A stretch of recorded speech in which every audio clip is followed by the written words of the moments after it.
Defining तौर पे बोलना पड़ता है, परिभाषिक तौर पे बोलना पड़ता है, क्योंकि ये प्रशासन के लोग और जितने भी जो आपके OIGS है, चपरासी पटवारी से लगाकर के राष्ट्रपति तक, ये सब पर नौकर है। तो ये मानन जात भी है और ग्रांटेड भी है, क्योंकि ये ग्रांटेड सैलरी लेते हैं।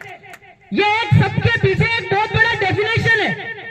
वो जो विधर्मी है, विजाति है, गजाति है, कन्याति है, प्रजाति है, ये सब प्रजाति એટલે બહાર ના પ્રજા એને दूसरी धरती का, विधर्मी એટલે दूसरी धर्म का, विधरती અને दूसरी धरती का, ये सब बाहर के हैं। आदिम जाति आदिवासी समुदाय जो है वो भारत भूमि का ओनर, मालिक, धनी, मूल बीज, मूल नेटिव, मूल नारायण, ये राष्ट्रपिता जो के हो गांधी भी भारत देश का मूल बीज नहीं है। उसका एक पिटीशन लगा था अहमदाबाद में आपका सेलत भाई सिविल सिटी जज में, तो उनका ये बोल के खारिज कर दिया गया था कि तो भारत देश का मूल बीज नहीं है, मूल नेटिव नहीं है, मूल नाना नहीं है। तब से गांधी का फोटो आज भी नोट पे है, वो कर्जे पे। इसी मार्फत हम लोग लोन वालों को हेरते हैं, क्योंकि बहुत सारे भाइयों ने शिक्षा की बात की, कई कमियां निकाली कि गांव स्तर पे क्या समस्या हो सकती है, वो एक हमारा क्या कमियां है, उस पर बहुत विचार हुआ।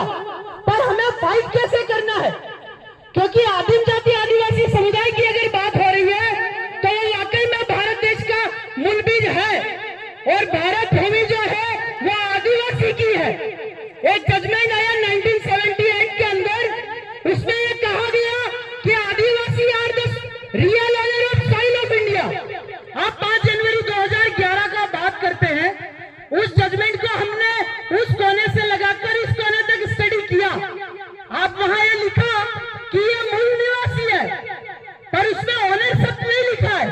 पर एक 1978 का एक जजमेंट आया, उसमें एज इट इज वर्ड बता रहा हूं, अगर लिखना चाहो तो लिख भी सकते हो।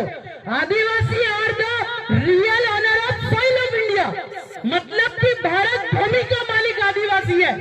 तो भारत भूमि तो यह है, तो भारत भूमि के मालिक भी हम हैं। तो केंद्र सरकार की भूमिका, राज्य सरकार की भूमिका, पंचायत की भूमिका, अब कोई राज करने के लिए कोई भूमि तो चाहिए ना। यह आकाश वाला तो नहीं है, पाताल वाला तो नहीं है। आप पत्थर के नाम पे करा दो तो राजस्व समझ में आएगा, पर बाप की जमीन जो है वो बेटे के नाम क्यों होती है?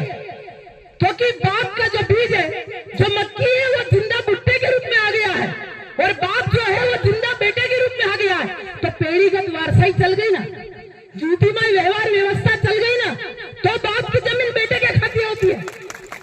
अगर आप कहते हैं कि इसमें हमारा बाप है, इसमें हमारा भगवान है, इस मूर्ति में है, तो उसके नाम पे जमीन करा के देखो।